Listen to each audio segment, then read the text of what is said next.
T'as la sensation que d'année après année, tu arrives à mieux t'organiser? Je ne dis plus je fais entièrement, j'avance. Ouais.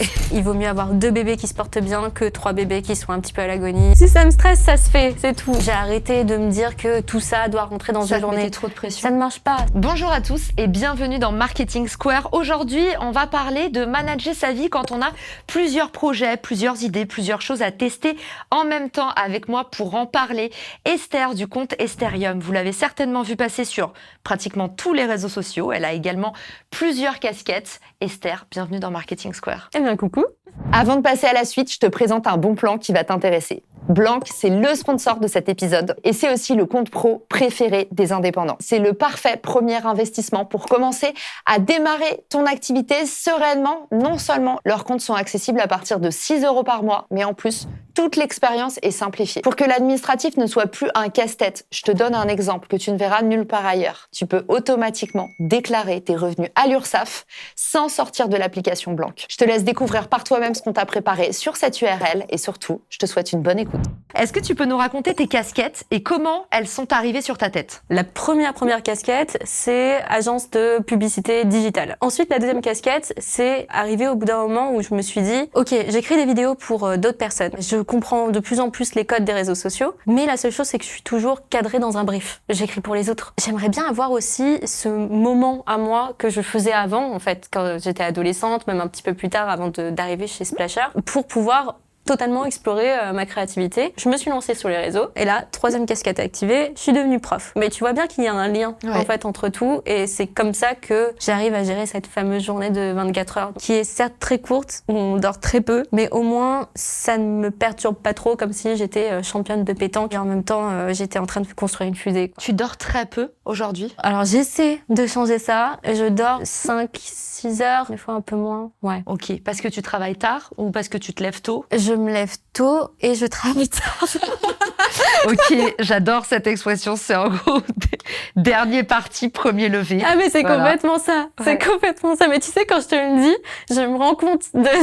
Mauvais lifestyle, pas bon. Trop bien. Non, mais le pire, on c'est mettra que... les petites lignes, ne pas suivre les conseils d'Esther. Sachez que dormir que 6 heures ou 5 heures par nuit est mauvais pour la santé. C'est pas bon, mais ça se régule. Ça se régule et surtout, tu as la sensation que d'année après année, tu arrives à mieux t'organiser aussi. J'arrive à mieux m'organiser, j'arrive à mieux concevoir ma journée, mes semaines même. C'est en fait une organisation de semaine parce qu'avant, j'étais plus dans une logique de une journée, 24 heures, de tout faire. Le plus possible. Le plus possible. Et voir des fois, j'étais dans un truc un peu bizarre. Je me disais, si je fais tout aujourd'hui, demain, je vais être tellement sereine, tellement bien, mais pas du tout. Si j'arrive à m'avancer dans mon travail, c'est trop un truc qu'on a de lycéen. Genre, si tu t'avances dans ton travail, ta journée va être mieux, sauf qu'en fait, pas du tout. Comme en fait, on s'avance tout le temps dans notre travail, on a juste, c'est un tunnel géant. Et le pire, c'est qu'avec ce comportement-là, où on a envie de rentabiliser un petit peu tout le temps la journée, les moments où tu ne fais rien, c'est-à-dire où potentiellement tu pourrais te reposer, t'as de la culpabilité, donc tu y vas encore. Donc chaque créneau qu'on se crée de repos devient finalement un moment de je vais réfléchir à ça. Ah mais attends, mais si j'avais filmé ça et ça et ça. Ça me rappelle quand j'étais en poste, t'as un peu ce syndrome quand t'es employé. Il y a une semaine où tu commences à faire plus et du coup ton boss dit attends, si tu sais faire ça, ça va devenir le nouveau normal. En tant qu'entrepreneur, on est tous à se mettre cette pression un peu malsaine aussi, à être notre propre manager toxique et à se dire attends, la semaine dernière j'ai réussi à faire tout ça. Moi, l'effet pervers dans lequel je suis tombée, c'est je m'avançais tout le temps dans mon travail en me disant demain je serai tranquille. Sauf que le lendemain j'étais là, bon vas-y, aujourd'hui j'ai rien à faire, j'ai qu'à faire ça. Et du coup je prenais un projet que j'avais pas spécialement d'intérêt à faire et c'était sans fin. Aujourd'hui, comment est-ce que tu structures tes journées pour justement éviter que ça déborde? Est-ce que tu fais du multitasking ou est-ce que tu groupes au maximum tes actions? Comment tu dispatches? Je regroupe les actions, c'est-à-dire je me dis cet après-midi, vidéo, c'est tout. Ce matin, je fais entièrement le taf, en tout cas, j'avance. Je ne dis plus je fais entièrement, j'avance des choses. Non mais c'est hyper important parce que j'ai arrêté de faire des to-do list. J'ai arrêté de me dire que tout ça doit rentrer dans une journée. Trop de pression. Ça ne marche pas. C'est comme si t'as un appartement totalement dégueulasse dans tous les sens et tu te dis je dois tout ranger aujourd'hui. Commence par ta cuisine, commence par ta vaisselle, va faire une lessive. Rien que de commencer petite tâche par petite tâche, au fur et à mesure t'arrives sur un truc cool. T'es quand même organisé, t'as quand même une to-do. C'est juste que tu mets pas tout nettoyer ou tout. J'ai pas le caractère à ça. D'accord. Du tout. Donc, quand tu dis 2-3 mails importants, c'est quoi ton outil? Est-ce que tu utilises un Notion, par exemple? Ouais, j'ai Trello. T'as Trello, et sur ton Notion Trello aussi, ça marche bien, mais sur mon Trello, ça marche bien. Juste, j'ai 3 cases, tu vois, les choses à faire, les choses en train d'être faites et les choses à publier, terminées. Et tu le fais ça le jour même ou tu fais la veille au soir? Pas du tout, c'est vraiment une longue liste qui s'accumule.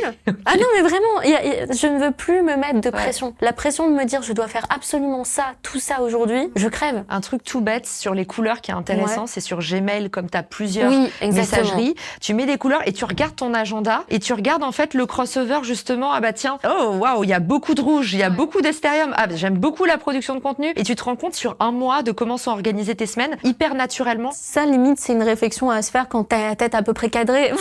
Mais le truc, c'est qu'on marche pas tous de la même façon. Moi, je sais que je suis capable de rester une journée, voire des jours et des nuits sur un seul projet. Tu t'imposes pas un rythme. Moi, par exemple, j'arrête de 1 vidéo par jour. Non. Avant, je l'avais. Il y a quelques temps, justement, parce que je me disais, l'algorithme, il faut le nourrir et tout ça. Mais le truc, c'est que à un moment, tu te dis, bah, si tu rentres dans le jeu de l'algorithme, tu te rends malade. Si tu produis quotidiennement, oui. Moi, ce qui était le plus difficile, c'était produire pour le jour même. Parce qu'en fait, tu te lèves avec une épée de Damoclès et même si t'es passionné par ce que tu fais, le fait de devoir et pas de pouvoir, ça te change complètement ton rapport à la tâche. Là, je suis passée à une vidéo. Alors, tu vas me dire, c'est pratiquement pareil, une vidéo tous les 2 jours. Mais en soi, ce jour-là de répit me permet justement d'avoir un peu plus de recherche sur mon sujet, un peu plus c'est tenable parce qu'on précise pour les gens qui nous écoutent que tu fais principalement du contenu court. Parce qu'une vidéo de 45 minutes tous les... Impossible. D'ailleurs, c'est pour ça que les gens me disent à chaque fois dans les commentaires, lance-toi sur YouTube. Et les gars, vous savez pas comment c'est de créer un contenu aussi long. Déjà, pour 1 minute, 1 minute 30 de vidéo, ça peut me prendre jusqu'à 3 heures, 4 heures de temps. Quels sont les outils que tu utilises justement dans ta boîte, dans ta trousse mécano? Tu vas rigoler. J'enregistre tout sur TikTok.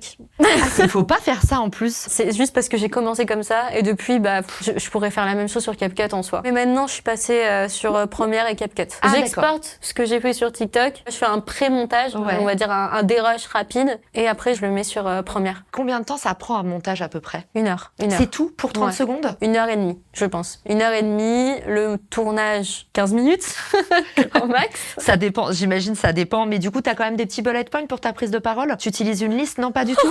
T'as juste ta phrase de début, ta phrase de fin et derrière. C'est intéressant, mais ça demande une vraie confiance en soi. En fait, c'est même pas une confiance, c'est que l'exercice a tellement été fait. Au départ, j'écrivais mes vidéos. Au tout départ, j'ai dû écrire mes vidéos pendant au moins les 6 premiers mois. Et là, maintenant, je trouve que le côté naturel marche très très bien. Donc, j'enregistre, des fois, je coupe. Et là, je me pose un peu, je dis...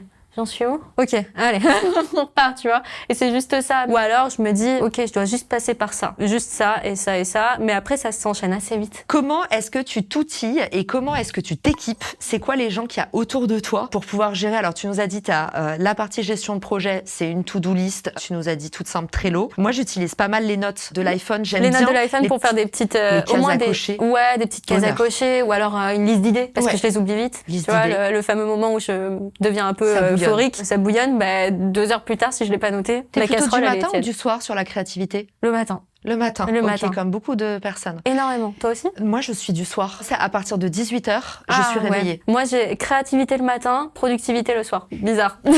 Intéressant. Genre, le montage le soir. Le matin, c'est vraiment, genre, je réfléchis, je fais plein de... Et tu shootes à quelle heure ta vidéo? Tu la shootes dans l'instant? Ouais. Ou alors je me dis, du coup, dans les notes, tiens, j'avais ce sujet-là, j'ai envie de tourner, cet après-midi, je tourne, mais sinon, c'est dans l'instant. Et du coup, est-ce qu'il y a des gens qui t'entourent? Est-ce que tu délègues certaines parties? Je délègue rien. T'as pas une assistante virtuelle? Ah bah, ChatGPT, mais...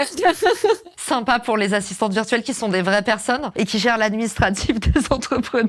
J'ai une comptable, j'ai mon agent qui est génial et qui m'aide justement à rester plus sur la création de contenu. Comment t'as rencontré ton agent? Parce Elle m'a contactée directement en DM, m'a dit voilà, je vois que tu fais des trucs super cool et tout ça, j'aimerais bien te rencontrer. C'est une agence de smart content. Donc elle m'a accueillie dans son bureau, c'était assez drôle d'ailleurs la rencontre avec elle. Je venais de passer les 100K sur Instagram et elle m'a dit écoute, au vu de ton profil, parce qu'elle me demandait les mêmes questions que toi, c'est-à-dire comment tu fais tes trucs, la créativité, c'est quoi ta ligne édito. Et je disais je parle avec mon collègue, j'ai mes cours et en même temps je parle d'IA. Elle dit du coup tu veux parler de quoi? Je dis c'est moi tout ça, je peux pas. Et elle me dit c'est compliqué pour des marques, pour comprendre le profil, pour savoir ta cible, c'est très compliqué. Et au final elle m'a dit écoute, je te laisse maturer ça dans ta tête pendant 1 ou 2 mois. J'ai dit oui. Elle me dit et voir vers où tu t'orientes parce que tu vas t'orienter forcément, tout le monde le fait. 2 mois plus tard passe.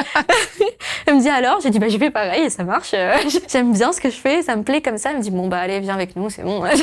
Esther, on va passer aux questions ping-pong. Je vais te mettre un peu en situation de stress pour voir comment tu réagis à des situations où quand on a plusieurs projets, c'est compliqué. Tu es au milieu de ta journée et tout d'un coup, il y a une urgence qui t'appelle sur un de tes projets. Comment tu réagis? Comment tu priorises? Je la traite tout de suite.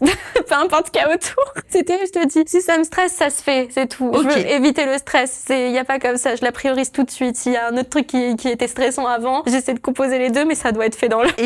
Fait dans l'heure. J'adore cette réponse. Si t'as un projet qui bat de l'aile, qu'est-ce que tu fais et combien de temps ça traîne peut-être? Tu vois, c'est fait dans l'heure.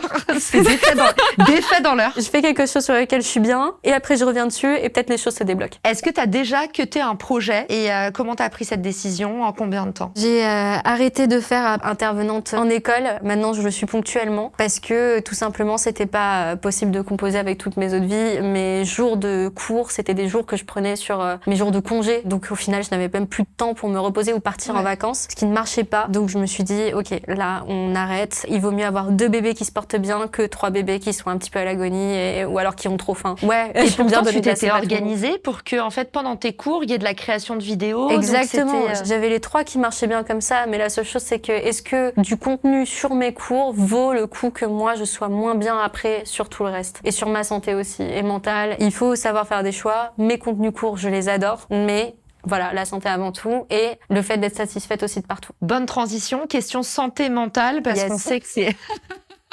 On dirait que j'ai donné une carte, un carton vert. Un matin, il est 8h, t'as la boule au ventre, t'as pas du tout envie d'aller travailler. Est-ce que t'es du genre, j'annule ma journée ou je tire la langue? Je m'écoute plus. Je l'ai beaucoup fait et ça a fait que mon corps a réagi très très mal. J'ai eu des maladies de peau, de l'eczéma, tout ça, même on somatise énormément. Donc à un moment, on s'écoute plus, on se met une musique sympa, on se chauffe, on prend une douche froide, chaude, ce que vous voulez, mais il faut au moins sortir la tête de ça. Moi, c'est ce que je me dis maintenant. Il faut sortir. Et même si t'es stressée, ma grand-mère a dit un truc génial. Ça n'existe pas une vie entièrement de merde.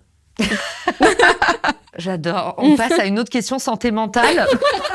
Tu as débloqué la question bonus santé mentale. Yes, Big Boss. Il est 12h30. Ah oui.